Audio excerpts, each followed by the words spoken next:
আমরা যারা ইফতার দিব তারা মুড়ি বাদে অন্য যা কিছু আছে তা দিতে পারে।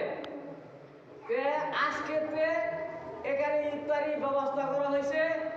আর যারা যারা আমাদের সমাজ বা সমাজ ছাড়া আছেন তাদের এখানে তালিকা এখানে নাম লেখা হইবে। যারা ইফতারি দিবেন আমার কাছে বলবেন বা হুজুরের কাছে বলবেন, আমি নাম তালিকা করব।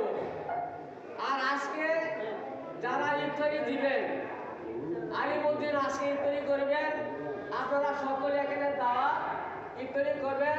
আর বিশেষ করে আমাদের হাইমুল্লাহ হুজুরের মাদ্রাসা যেসব এখানে আসছেন, ট্রেনিং দিতে আসছেন, আমাদের অনেক সৌভাগ্য, প্রতি বছর এখানে আসছেন।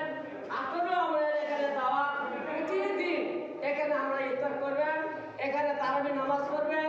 আপনাদের সাথে আমরা মোনাজাত করবো, দোয়া করবো, একে এলাকাবাসীর জন্য দোয়া করবো, মোতারের জন্য দোয়া করবো। এই আশাবাদ ব্যক্ত করে আমি আপনাদেরকে অনুরোধ করে বলছি, আপনারা এখানে তারাবি নামাজ পড়বেন, ইফতারি করবেন। আর যারা নাম দিবেন এখন বলতে পারেন, আসে কেউ, না হলে নামাজের শেষে আমার কাছে নাম দিয়ে দেবে।